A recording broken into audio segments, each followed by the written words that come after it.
Hello viewers, my name is Dr. Saeed. I am going to record a video lecture series on the topic of fractional calculus. This is a very rich subject of mathematics in which numerous research is being carried out. So to know more about fractional calculus, we should have knowledge of calculus, which I hope every mathematics students have studied in their undergraduate classes. So we are already familiar with the idea of differentiation, dy by dx, derivative of y with respect to x. This is the first derivative of a function, and then we have second derivative, then third derivative, and so on, dny by dx and nth derivative, where n is a natural number.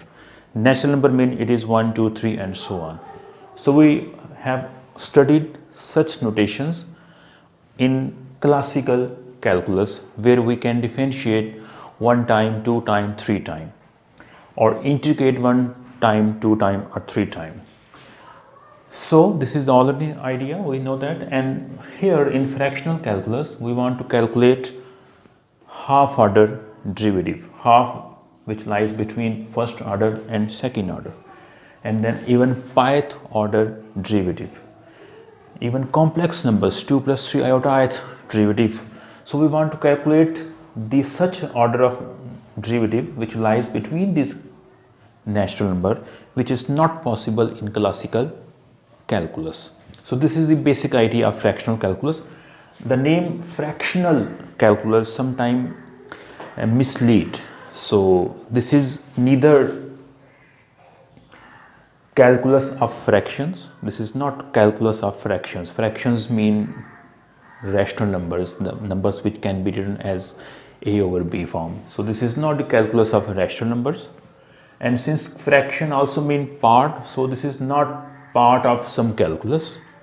This is the calculus of fractional derivative, derivative of fractional order.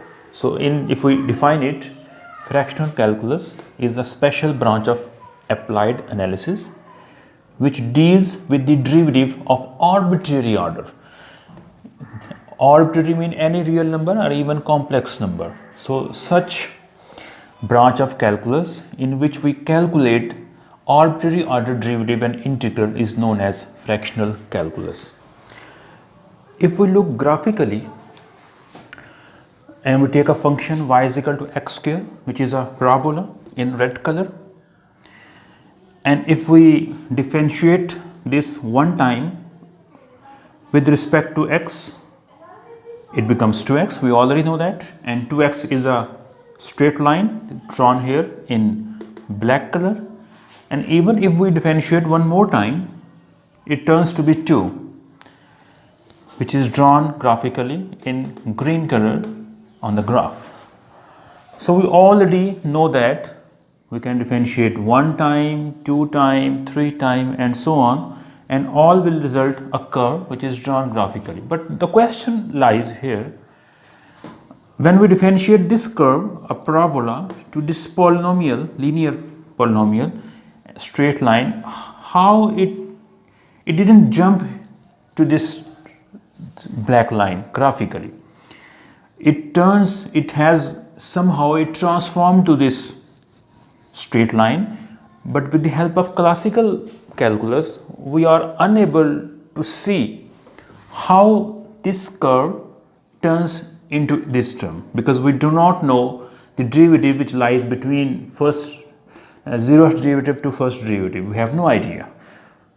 But with the help of fractional calculus, since we can calculate its 0.1 derivative, 0.2 derivative, 0.3 so on, and 0.9 derivative and first derivative, so we can see that how this red curve gradually transforms exactly on the black line. And even further, we can differentiate 1.1 time, 1.2 time, 1.9 time and then second time to see how this black line turns into green line. So fractional calculus gives us an idea of differentiation and of course integration between natural order differentiation and integration. So graphically it helps us to visualize the motion of curve when it switches from one phase to another. And this idea is not new. We have already done in history of mathematics, one idea has been already performed. Such extension of different concepts has already made in history of mathematics. Like if you people remember the factorial function. What is factorial function? N factorial equal to n minus 1 and so on, 3 to 1. Like 1 factorial is 1, 2 factorial is 1 into 2 which is 2, 3 factorial 3 into 2 into 1 which is 6, 4 factorial which is 4 times 3 times 2 times 1 which is 24 and so on. We already know that this factorial function is valid as long as n is a positive integer. And if we try to graph this factorial function on the xy plane, we see that it will give us points. At 0, since 0 factorial is 1, so at 0 point it will be 1, at 1 factorial it is again 1, and 2 factorial 2, and 3 factorial it will be 6, 4 factorial it will be 24, and even higher of that. So these are the points. So but we do not have a curve at that time which approximate those points in such a way that not only it gives us the same values as the factorial does, but it also gives us the value between these natural points. And this extension is made by Euler in 1729 by the famous function gamma function. Gamma of n is equal to integral 0 to infinity e raised to power minus t raised to power n minus 1 into dt.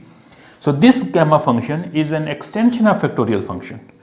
This, for natural n, it returns the same values as the factorial function does, but also it is valid for all real n, for all positive real n. So you can calculate half order, 1.3, 1.4. So any real number, positive real number, you can calculate gamma function. So this is the extension of factorial function. In the same way, fractional calculus is the extension of classical calculus, which gives us insight to look more about the behavior of functions when we differentiate them for any arbitrary size. To illustrate the idea, let's take an example. If we take a simple function y is equal to x to the power n, and since we know that its first derivative dy by dx would be n x to the power n minus 1, and its second derivative d2y by dx square would be n into n minus 1 x to the power n minus 2. And if I multiply this expression by n minus 2 factorial and divide by the same, n minus 1 into n minus 2 factorial whole over n minus 2 factorial multiply by x to the power n minus 2. So I multiplied by n minus 2 factorial in the numerator and in the denominator. So what it gives to me, the three terms in the numerator now can simplify to single term by the definition of factorial function. It becomes n factorial over n minus 2 whole factorial x to the power n minus 2. So what it will give to me, it will give me a pattern. So I can write the third derivative without doing the calculation. Like the third derivative becomes d3y by dx cube becomes now n factorial, and then in the denominator n minus, since it is third derivative, n minus 3 factorial x to the power n minus 3. So it's a pattern now. So we can take as many times, we can differentiate this as many times as we please. So if k is a positive number less than n, for k less than n, we can write dky by dxk, its kth derivative, and this would be according to this pattern n factorial whole over n minus k factorial into x to the power n minus k. So this is the power rule for differentiation in classical calculus, and now here we can generalize this formula from positive integer k to any real number alpha just by replacing k by any alpha. So if alpha is if we replace k, which is a natural number, to some alpha which is real number, the last expression becomes d alpha y over dx alpha, and it becomes n factorial over n minus alpha factorial x to the power n minus alpha. So wherever it has k, I just replace it by alpha. But now in this expression, as we can see that alpha is no longer an integer, so it doesn't need necessarily to be an integer. So factorial function, since only valid for an integer, so the expression in the denominator will no longer exist.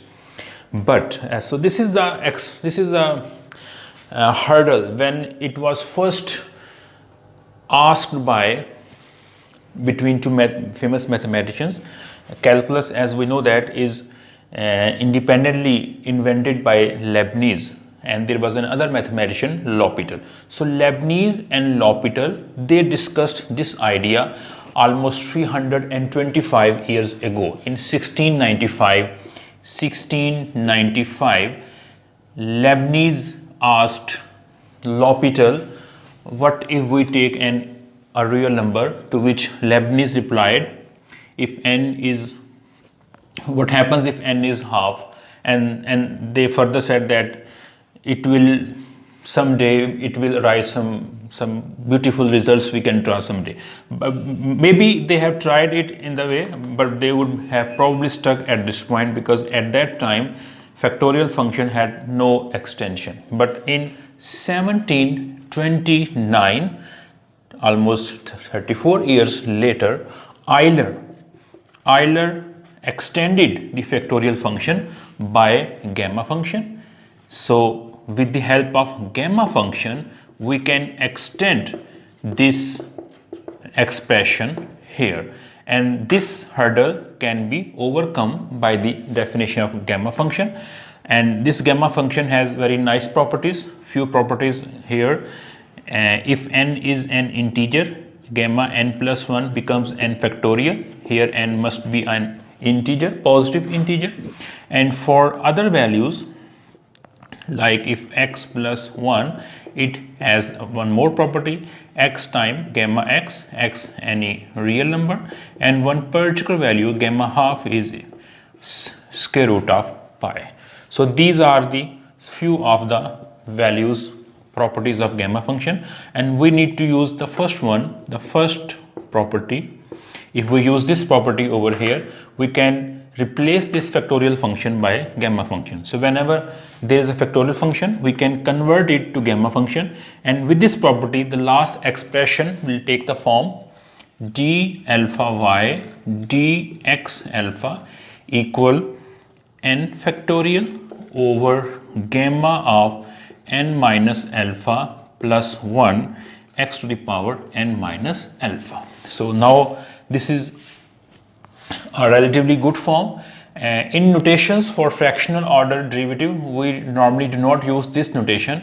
We use this notation, d alpha of y is equal to n factorial over gamma of n minus alpha plus 1 x to the power n minus alpha. So this is a kind of power rule for power rule of differentiation for fractional derivative. So now we can apply this formula to any function y. So if we take x and we apply is half our derivative. So if we want to know what is the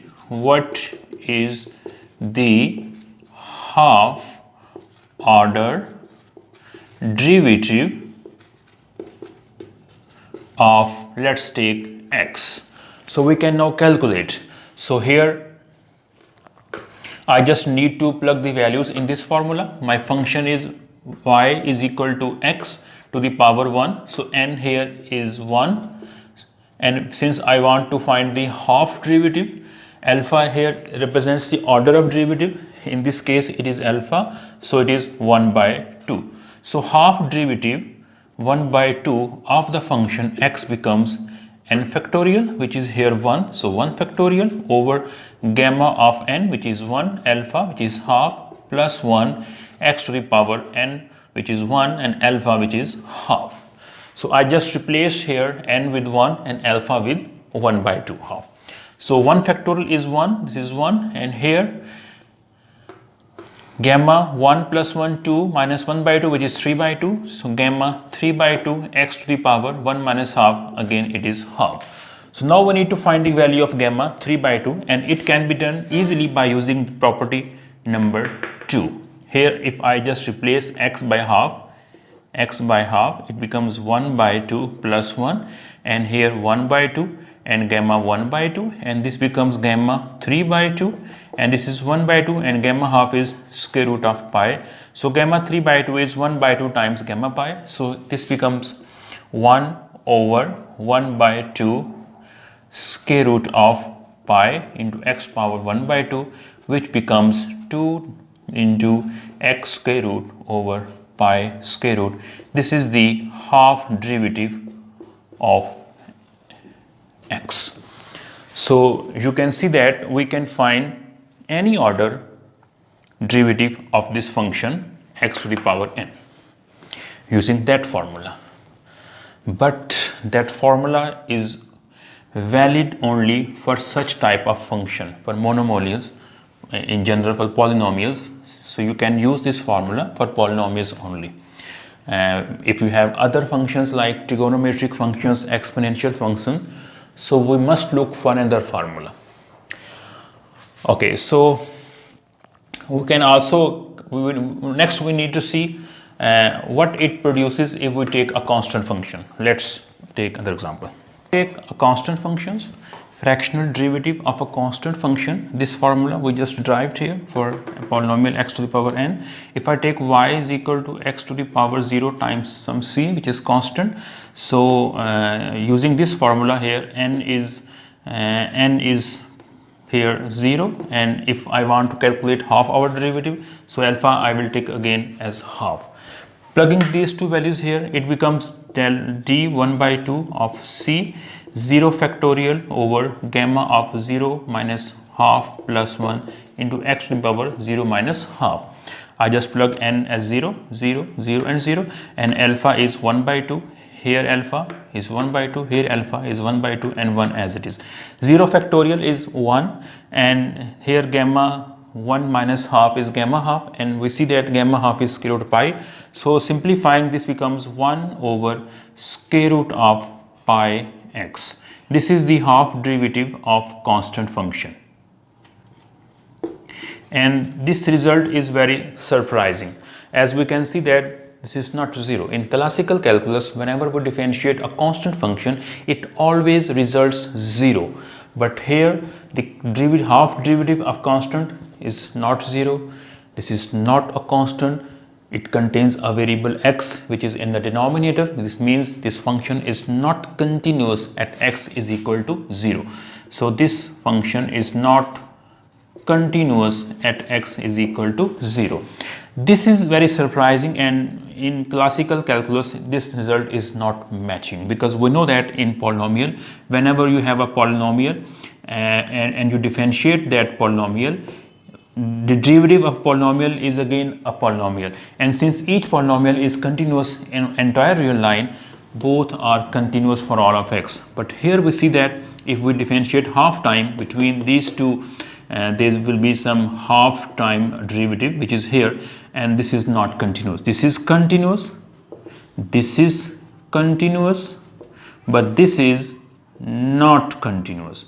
So this definition contradicts the general property of polynomial, so we cannot accept this definition. So this means we need to look some other definition for fractional differentiation. In the next class we will derive the famous definition of fractional integration. We call it Riemann-Liouville integration, and then we will fix this definition. We will look for other one definitions, and then we see that that definition is quite better than this one. Thanks for watching.